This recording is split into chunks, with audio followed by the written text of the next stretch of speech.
నమస్తే అండి. రాధామురళి ఛానల్కి స్వాగతం అండి. ఓం శ్రీ మహాగణాధిపతయే నమః. ఓం శ్రీ గురుభ్యో నమః.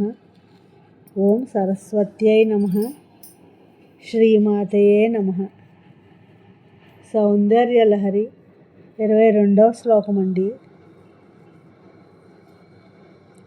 భవాని త్వం దాసే మయి వితరదృష్టిం సకరుణా ఇతి స్తోతుం వాంఛన్ కథయతి భవాని త్వం ఇతి యః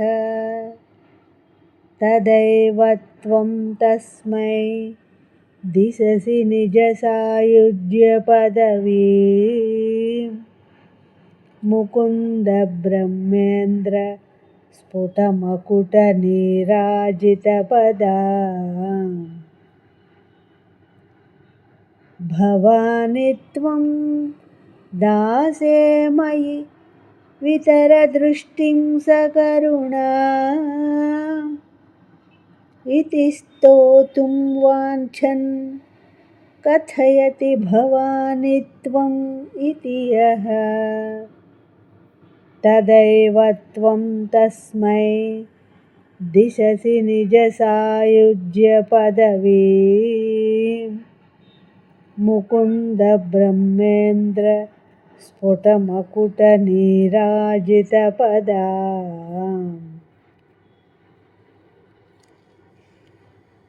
ఈ శ్లోకం యొక్క భావం అండి. అమ్మా భవుని రాణి, నువ్వు ఈ దాసునిపై నీ కరుణామయ దృష్టి ప్రసరింపజేయము అని ప్రార్థిస్తూ, నువ్వే దిక్కు అని నిన్ను స్తుతింపదలచిన వానికి నువ్వు శీఘ్రంగా హరిహర హిరణ్య గర్భుల కిరీటాలు స్పృజించిన శ్రీచరణాలు గల నీ సాయుజ్య పదవిని ప్రసాదిస్తున్నావు తల్లి. నా ఈ శ్లోకం మీకు నచ్చినట్లయితే లైక్ చేయండి, షేర్ చేయండి, సబ్స్క్రైబ్ చేయండి. మీ రాధ.